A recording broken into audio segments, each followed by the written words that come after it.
Panorama. Shkruar nga Ana Cara. Zgjati një gjysmëore ai takim. Te jeti shkurtër.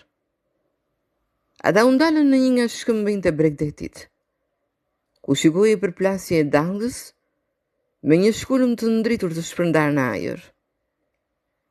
Aty u krijuan ca bulza uji si kristal, që nuk u ngjësojnë as pak me kristalet e prekshëm.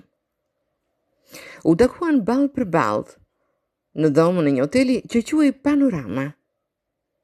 Rrugicat e tij u përfshin nga një ajër pranveror. Asajane, trunjët i shonin dhe lumin dukeshin sikur u flisin automjeteve që kalonin aty.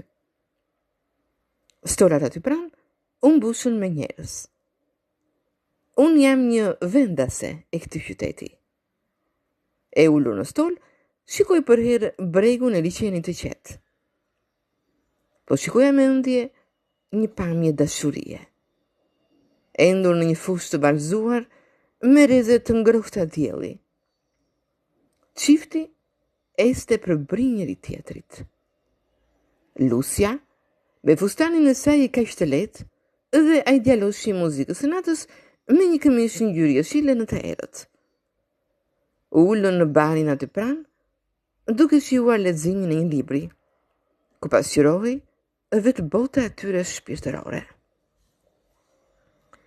E gjitha duke si një shfaqje, ku ata vetë i tregonin njëri tjetrit momentet e tyre. Po ku qëndrojnë realiteti përballë këtyre të dyve? Çdo gjë frynte. Dhe dritat aty pranë hallakateshin, por ata ishin vërtet të dashuruar. Si kur të kisha dhe unë. Se haroj atë melodi, atë fluturim dhe zullues si një lundërtar në ajër, atë ngjyrën e kaltër që po shoh. Vallë, a je ti? Ja ku jam, në zemrën tënde, që lundroj.